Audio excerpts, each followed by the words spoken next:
Alors aujourd'hui, on va parler de mon film préféré, du meilleur film de tous les temps. Eh bien, j'ai nommé Le Voyage de Chihiro. Le Voyage de Chihiro, de son vrai nom, Sen to Chihiro no Kamikakushi, ce qui veut dire Sen et Chihiro cachés par les dieux. Donc Kamikakushi, ça veut dire caché par les dieux. Mais ici, Dieu, ça peut signifier esprit, parce qu'on est dans le monde des esprits. Eh bien, on va dans le film traverser, comme dans Alice au Pays des Merveilles, un tunnel qui va faire que Chihiro, qui va se retrouver dans ce monde un peu barjot des esprits, où elle va, contrairement à Alice au Pays des Merveilles, où Alice se retrouve finalement éloignée de la réalité dans un monde fantaisiste, Chihiro va se retrouver propulsée en pleine réalité. Elle va se prendre une grosse teutarde de réalité dans sa gueule. Et elle va devoir survivre seule tout en travaillant. Bien évidemment, dans un premier lieu, on voit la critique de la société japonaise à travers le temple des pins, où règne Yubaba, le matriarcat. Yubaba, un personnage avide d'argent qui a la soif de pouvoir et de gloire, qui serait un peu comme un représentant d'entreprise qui veut du bif sa mère. Et sans bif, c'est pas possible. On voit notamment tous les hommes grenouilles, tous les autres petits personnages qui sont les ouvriers qui arrivent à faire fonctionner le temple, notamment les jeunes filles, etc. Je vais y revenir dans 5 minutes, ne me coupez pas la parole, s'il vous plaît. Le père et la mère de Chihiro sont tout bonnement des personnages qui sont engouffré dans l'hyperconsommation. Bien sûr, si j'ai de l'argent, alors je peux tout acheter, ce qui est une mentalité de merde qui met très clairement Chihiro dans la merde, littéralement, dans ce film. L'hyperconsommation se traduit aussi avec la présence du personnage de Sans Visage. Sans Visage qui, propose de l'argent et des pépites d'or, plus précisément, tout en avalant tous les gens qui acceptent ces petits pépites d'or. On voit dans cette scène magnifique Sans Visage qui poursuit Sen tout en dégringolant les escaliers et en vomissant les personnages qui la englobent.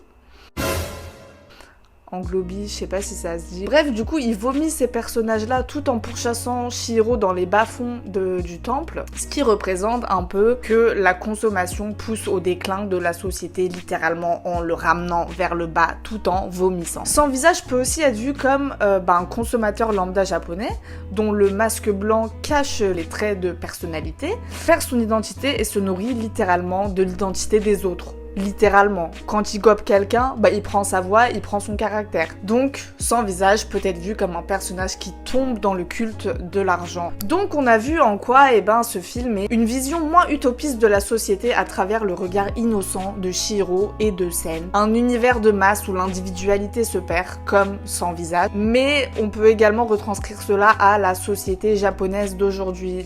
Tout est hyper carré. Bon, je suis pas une pro en société japonaise, je ne suis pas japonaise, je n'y suis jamais allée, mais de ce que j'ai ouï dire, c'est assez carré. Il faut que tout le monde ait le même costume, il faut que tout le monde respecte les mêmes règles, sans forcément pouvoir sortir de ce code-là. Alors selon certains critiques, le temple des bains de Yubaba serait en fait un bordel de mineurs, où justement toutes les jeunes filles qui lavent les esprits seraient en fait des jeunes filles prostituées qui travaillent au profit des esprits sales et des esprits putrides qui débarquent dans cet endroit. Je vous avoue, je sais pas trop, mais en vrai ça se tient comme pensée, donc faudrait demander à Miyazaki lui-même. Je ne sais pas d'ailleurs s'il l'a confirmé ou pas dans une interview, si quelqu'un pourrait me le dire, ça serait cool. Sinon, on peut voir un petit parallèle avec la nature que Miyazaki adore et en fait tout le temps. Par exemple, le film Princesse Mononoke, ça crève un peu les yeux, le thème de la nature et de la déesse de la nature, etc., etc.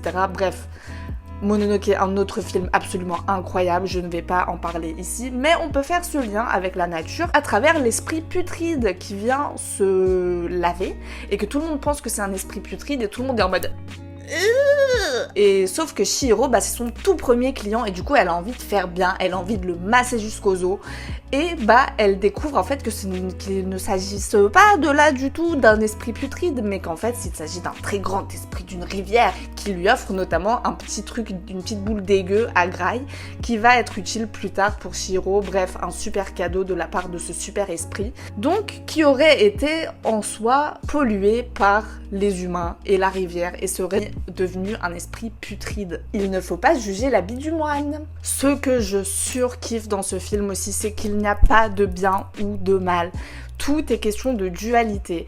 Yubaba, qui paraît être la patronne hyper sévère, a pourtant un cœur d'amour en ce qui concerne son enfant. Zeniba, qui essaye de tuer Aku pendant toute la première partie du film, bah en fait c'est une petite mamie toute mimsou dans sa campagne. Sans visage veut profiter de la relation qu'il a avec la consommation pour s'enrichir, sauf qu'au final se retrouve apaisé par la relation amicale qu'il crée avec Chihiro.